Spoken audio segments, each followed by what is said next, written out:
Hola a todos. Este es el canal de la enciclopedia. El libro que leeremos en este episodio es el clásico Liar's Poker, surgiendo de los escombros en Wall Street, que cuenta los acontecimientos pasados del mercado de bonos de Wall Street en la década de 1980 y refleja cómo Wall Street estaba en una era de altibajos. Bajadas. Mantener el desarrollo. El autor, Michael Lewis, es un autor de bestsellers estadounidense que trabajó como operador de bonos en Salomon Brothers, un veterano banco de inversión de Wall Street, y es un testigo personal de esta historia.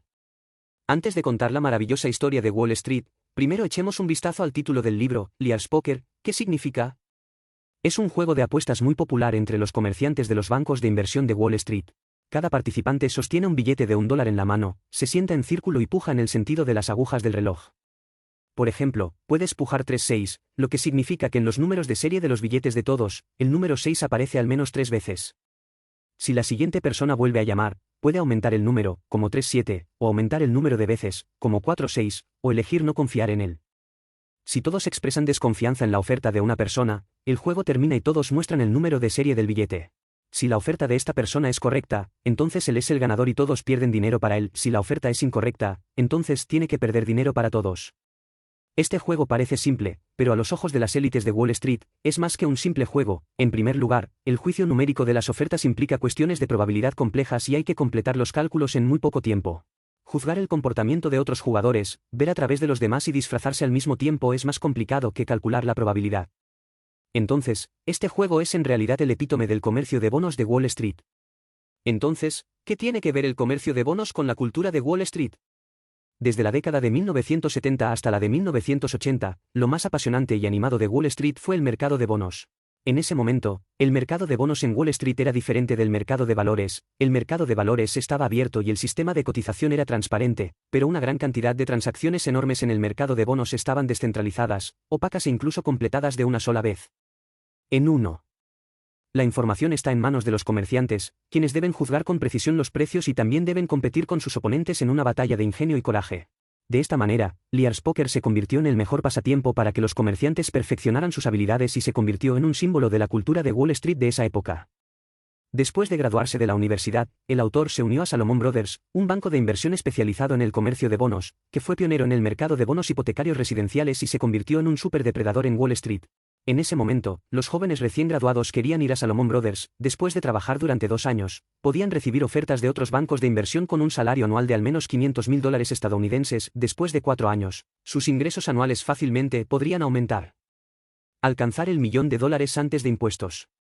Esto es muy tentador para los jóvenes de entre 20 y 30 años. Salomon Brothers equivale a la Academia Militar de Whampoa en el mundo de la banca de inversión.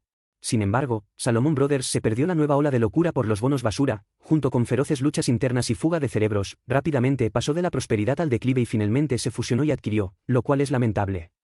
Todo el libro está escrito en primera persona. Mientras cuenta la historia, el autor también nos habla de la época dorada del mercado de bonos de Wall Street, desde la cual podemos sentir la cultura financiera de Wall Street en esa época. Este libro es la famosa obra del autor Lewis y también es un gran éxito de ventas.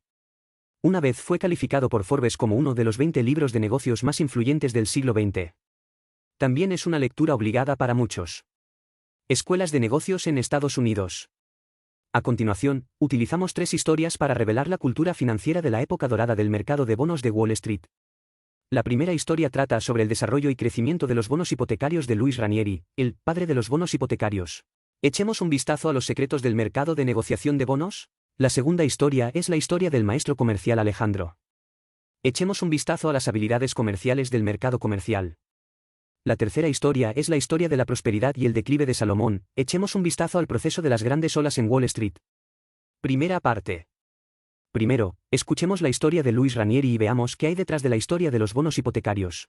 Como mencionamos antes, el autor trabajó como operador de bonos en Salomon Brothers y su experiencia al ingresar a este banco de inversión es algo legendaria. El autor estudió una maestría en economía en la London School of Economics y cuando estaba a punto de graduarse, tuvo la oportunidad de asistir a una cena ofrecida por la reina madre de Inglaterra. En esta cena, el autor se sentó junto a la esposa de un director de Salomon Brothers. La esposa escuchó que el autor quería trabajar en banca de inversión, por lo que simplemente le entrevistó durante la cena. El resultado hizo que la esposa muy feliz satisfacer. Después de algunas idas y vueltas, el autor finalmente se convirtió en miembro de Salomon Company. Cuando se incorporó a la empresa, el autor recordó los años dorados de los bonos hipotecarios, que eran el negocio más popular de la empresa y el negocio más candente en Wall Street. El jefe del departamento de bonos hipotecarios era Louis Ranieri, una verdadera leyenda en Wall Street. Ranieri provenía de una familia pobre y trabajó a tiempo parcial mientras estaba en la universidad. Comenzó como mensajero de correo para clientes de Salomon Company y regresó hasta convertirse en comerciante de bonos. En 1978, Salomon Brothers tomó la iniciativa de establecer un departamento de negociación de bonos hipotecarios en Wall Street y asignó a Ranieri para trabajar en este departamento. Ranieri convirtió este departamento en un mito en Wall Street. Expliquemos primero los bonos hipotecarios de productos financieros. ¿Qué es? Es un bono formado por la consolidación de préstamos hipotecarios residenciales. Estamos muy familiarizados con los préstamos hipotecarios para la vivienda. Si queremos comprar una casa, vamos al banco para pedir prestado un préstamo hipotecario. Los estadounidenses son iguales. Sin embargo, generalmente no van a los bancos para pedir préstamos hipotecarios, sino a las cajas de ahorro y asociaciones de préstamos, o, para abreviar, asociaciones de ahorro y préstamo.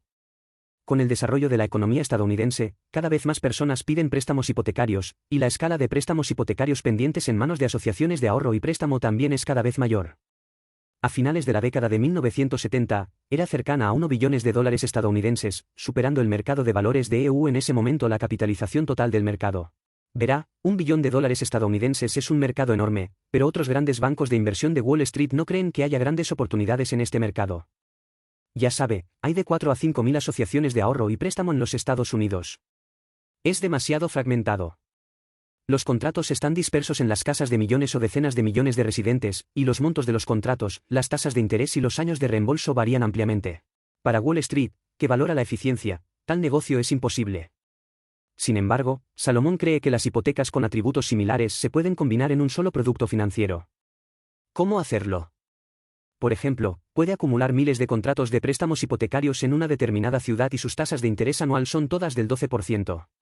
De esta manera, puede formar un producto de bonos hipotecarios con una tasa de interés anual del 12%. Con el producto de bonos, puede negociar en el mercado de bonos. Al mismo tiempo, Salomon Company cree que a medida que la economía se desarrolle, la demanda de movilidad de la población aumentará y cada vez más personas solicitarán préstamos para comprar casas. Este negocio tiene futuro. El deseo era muy bueno. Cuando se estableció por primera vez el departamento de negociación de bonos hipotecarios de Salomon, no había mucho negocio que hacer, pero Ranieri no se quedó de brazos cruzados, ha estado estudiando el mercado, diseñando mejores productos y prestando atención a las políticas que pueden provocar cambios en el entorno del mercado y al mismo tiempo reclutar talentos de otros bancos de inversión. Pronto, el mercado cambió dramáticamente. El 6 de octubre de 1979, el entonces presidente de la Reserva Federal pronunció un famoso discurso en el que afirmó que ya no adoptaría una política comercial para estabilizar los tipos de interés. Posteriormente, los tipos de interés a corto plazo en el mercado aumentaron repentinamente, pero los tipos de interés a largo plazo seguían siendo relativamente bajos. Si una asociación de ahorro y préstamo concede un préstamo para vivienda a 30 años, solo puede obtener un tipo de interés del 10%, pero el coste de financiación a corto plazo llega al 12%. Cuanto más presta, más dinero pierde. Muchas asociaciones de ahorro y préstamo están en problemas. Cada vez más asociaciones de ahorro y préstamo quebraron y todos temían que todo el mercado colapsará, pero Ranieri estaba decidido y confiado. Cree que esta industria afecta a miles de hogares y la crisis es grave, por lo que el gobierno no se quedará de brazos cruzados. Finalmente, Ranieri esperó el amanecer. El 30 de septiembre de 1981, con el fin de salvar a las asociaciones de ahorro y préstamo en crisis, el Congreso de los Estados Unidos aprobó un proyecto de ley para proporcionar un gran alivio a las asociaciones de ahorro y préstamo. El alivio es condicional, es decir, las asociaciones de ahorro y préstamo deben vender sus préstamos hipotecarios a bajo interés vigentes, después de obtener el efectivo, pueden invertir en activos con una tasa de retorno más alta y las pérdidas por la venta de activos se deducirán de impuestos. Por el gobierno formas de compensar. Como resultado, casi de la noche a la mañana, miles de asociaciones de ahorro y préstamo en el mercado comenzaron a vender sus préstamos hipotecarios a precios bajos, y cientos de miles de millones de dólares en negocios ingresaron. Pero en ese momento, las instituciones que tenían la capacidad de operar tales transacciones de productos donde solo había una empresa en Wall Street, el Departamento de Negociación de Bonos Hipotecarios de Salomon Corporation, encabezado por Ranieri, rápidamente se convirtieron en los amos del mercado, con toda la información del mercado y los precios firmemente en sus manos. Como dijimos antes, la negociación de bonos es opaca y la información está en manos de los operadores. Cuando los comerciantes movilizan a los clientes para comprar y vender bonos, su primera consideración no son los intereses de los clientes, sino los intereses de la empresa. Por ejemplo, en un momento compraron un producto de bonos hipotecarios por valor de $100 millones de una asociación de ahorro y préstamo con un descuento del 80%, y al minuto siguiente podían revenderlo con un descuento del 81%, venderlo a otra asociación de ahorro y préstamo u otro banco de inversión, y podrás ganar $1 millón en un minuto. En este proceso, los operadores no tienen en cuenta si el bono subirá o bajará después de la venta. Si alguien cuestiona esta irresponsabilidad hacia los clientes, los comerciantes preguntarán, ¿para quién trabaja? La implicación es que la empresa te paga salarios y bonificaciones, así que cállate. El autor cree que si no valora los recursos de los clientes, definitivamente destruirá su negocio. Al final, no habrá inversores y el banco de inversión no podrá ganar dinero. Pero el presidente de la empresa dijo algo: los clientes no siempre tienen mucha memoria, lo que explica en parte este problema. Verá, este era el banco de inversión líder de Wall Street, y así trataba a sus clientes en ese momento. Durante el proceso de transacción, Ranieri y sus comerciantes, por un lado, calcularon la carta de triunfo del oponente, por otro, lucharon con el oponente al hacer cotizaciones. ¿Le resulta familiar este sentimiento? Sí, ¿no es así como se siente jugar al Liar's Poker? Por lo tanto, durante ese tiempo, Ranieri y sus comerciantes jugaban a este juego como entretenimiento durante su tiempo libre al cierre del mercado y se convirtieron a la vez en maestros de ganar dinero y maestros del juego. ¿Cuánto dinero ganaron? En 1982, la división de bonos hipotecarios ganó $150 millones y en 1983 ganó $200 millones. El tamaño de este mercado ha superado rápidamente la marca de los $100.000 millones. Ranieri no está satisfecho, quiere ampliar el mercado y permitir que más comerciantes acepten productos de bonos hipotecarios. Sin embargo, a los operadores del mercado que buscan estabilidad les resulta difícil aceptar dichos bonos. ¿Por qué? Debido a que la garantía correspondiente a cada bono son cientos de casas y los comerciantes no pueden verificarlas y evaluarlas una por una, la calificación crediticia de los bonos hipotecarios no es alta y la transacción parece un poco arriesgada, lo que limita su número de compradores. Esto no fue un problema para Ranieri, quien tuvo una idea brillante: que el gobierno garantizara el respaldo. No es caprichoso. El gobierno de Estados Unidos creó una vez una agencia llamada Ginnie Mae, que se encarga de proporcionar garantías para los préstamos hipotecarios de vivienda para personas de bajos ingresos.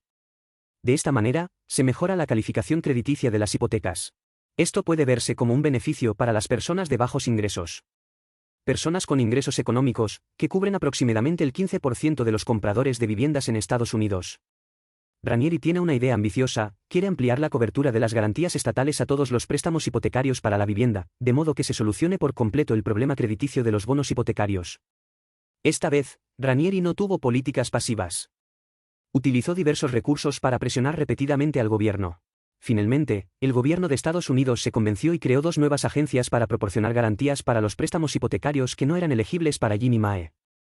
Desde entonces, en la gran mayoría de los préstamos hipotecarios se han convertido en bonos garantizados por el gobierno, y el mercado de bonos hipotecarios ha crecido cada vez más. Estas dos nuevas instituciones fueron los desencadenantes de la crisis de las hipotecas de alto riesgo de 2008, Freddie Mac y Fannie Mae. Con la ayuda de Freddie Mac y Fannie Mae, Ranieri convirtió el mercado de bonos hipotecarios en uno de los mercados financieros más grandes y activos de Estados Unidos y también permitió a Salomón dominar Wall Street. Aunque Salomón luego prosperó y decayó, y Ranieri tristemente renunció en 1987, como el padre de los bonos hipotecarios, su nombre se ha convertido en parte de la historia de Wall Street. La segunda parte. Después de contar la historia de Ranieri, el padre de los bonos hipotecarios, escuchemos la segunda historia, la historia de Alejandro, el maestro comercial, y echemos un vistazo a las habilidades comerciales del mercado comercial. Alexander era vendedor en la sucursal londinense de Salomón. Según la división del trabajo de Salomón, los vendedores deberían haber sido asistentes de los comerciantes, responsables principalmente de tratar con los clientes y no de realizar transacciones directamente. Sin embargo, Alexander confió en sus habilidades y obtuvo la aprobación unánime de todos después de solo 2 años en la empresa. Muchas transacciones importantes, e incluso muchos ejecutivos de la empresa escucharán los consejos de Alexander al operar sus cuentas personales. ¿Cuál es el secreto del oficio de Alejandro?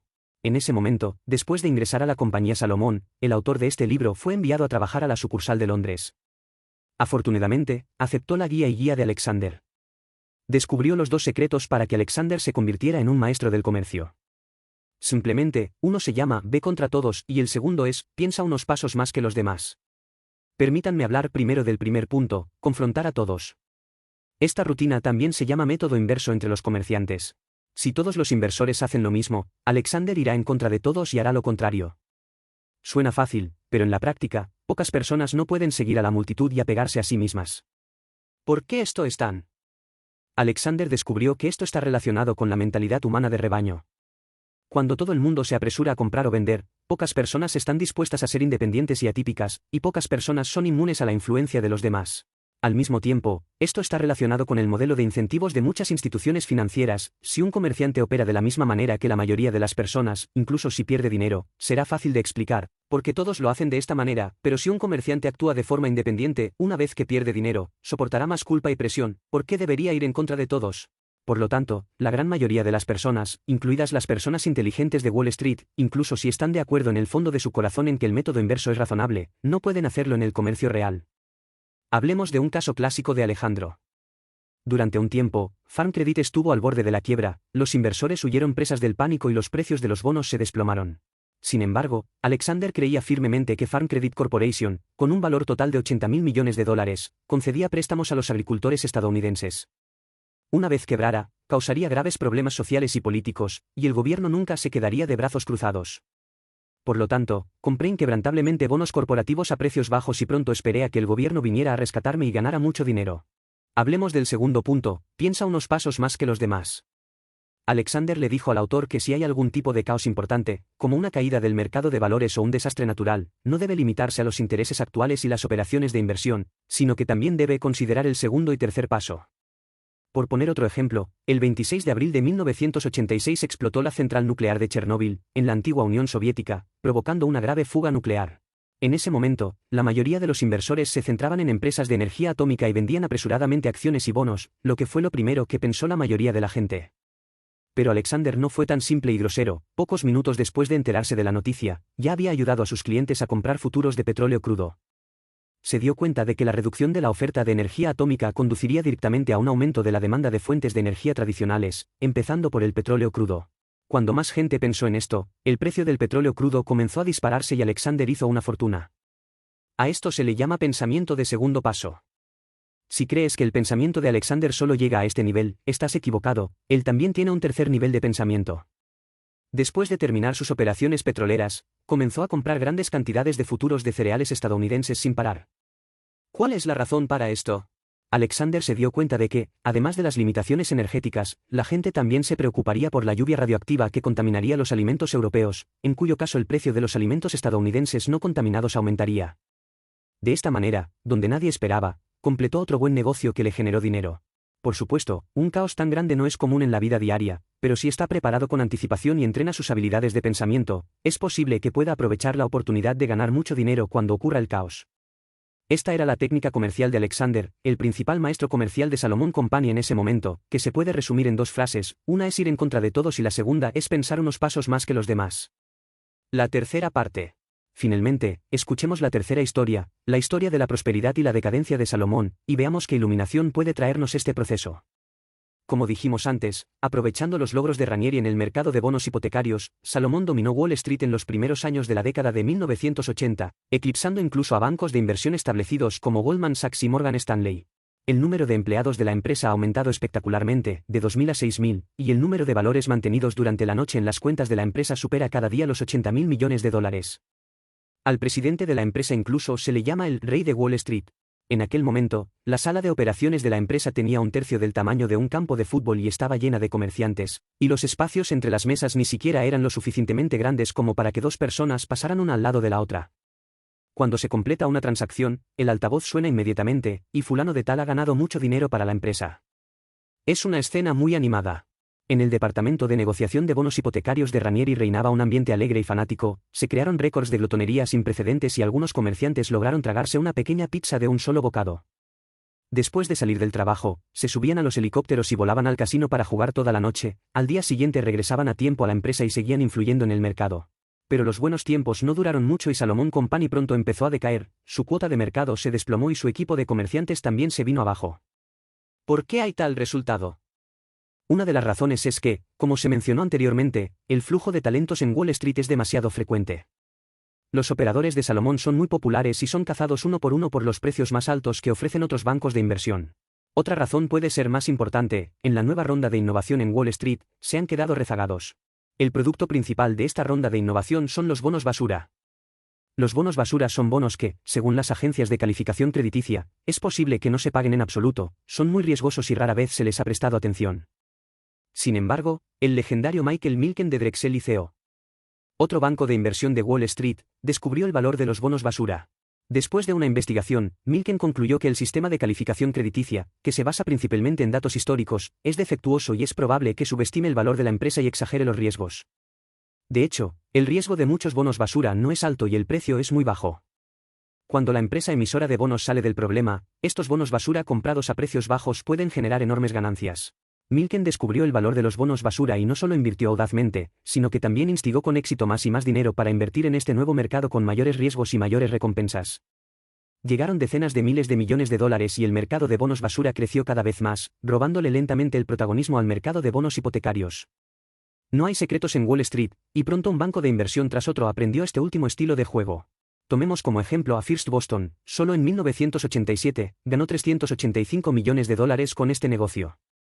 Muchos bancos de inversión han comenzado a desarrollar nuevos métodos basados en bonos basura, como compras apalancadas y compras por gestión. Pero en ese momento Salomón se quedó atrás, se aferraron al negocio de los bonos hipotecarios y se negaron a dejarlo ir, negándose a aprender y participar en nuevos negocios. ¿Y a dónde va la energía de la alta dirección de la empresa? Se utiliza en competencias de personal y luchas políticas dentro de la empresa. Durante la lucha, Ranieri, que había llevado a la empresa a la cima de la gloria, fue purgado. El presidente solo habló con él 10 minutos y lo echó. Tras la conversación, Ranieri quiso recuperar sus objetos personales de la empresa, pero el guardia de seguridad lo detuvo en la puerta y tuvo que pedirle a su secretaria que lo limpiara, y lo hizo bajo la estrecha supervisión del guardia de seguridad. Verás, qué cruel es Wall Street. La propia Salomón no pudo escapar a su cruel destino, el negocio del antiguo gigante dio un giro brusco, su talento se agotó rápidamente y la empresa se convirtió en el blanco de ataques de adquisiciones. En 1997, Salomón fue adquirida por un grupo afiliado a Citibank y el nombre pasó a la historia de Wall Street. Por supuesto, el autor no trabajó tanto tiempo en Salomón, dejó la empresa ya en 1988. Muchos estadounidenses creen en el dinero. Consideran que cuanto más dinero ganan, mayor es su contribución a la sociedad. Sin embargo, después de que el autor trabajó en un banco de inversión durante 2 años, su creencia en ganar dinero se hizo añicos. Sintió que cuanto más dinero ganaba, más contribuía a la sociedad. No mejoró su vida, por lo que abandonó decididamente Wall Street. Ahora, repasemos. Primero, contamos la historia de Ranieri, el padre de los bonos hipotecarios, y aprendimos sobre los bonos hipotecarios como producto. Ranieri creó el mercado de bonos hipotecarios, convenció al gobierno para que otorgara garantías y hizo crecer el mercado. Su historia revela los secretos del mercado comercial de Wall Street: captar la demanda, diseñar productos, innovar en el juego y luego aprovechar las oportunidades, especialmente las oportunidades derivadas de cambios de políticas, para hacer más grande el mercado. Y esta historia es también una precuela de la crisis de las hipotecas de alto riesgo de 2008. En segundo lugar, seguimos al maestro del comercio Alexander y aprendimos 2 secretos comerciales del mercado de Wall Street. La primera es ir en contra de todos y no seguir la tendencia, la segunda es pensar unos pasos más que los demás, considerar la reacción en cadena y planificar con antelación.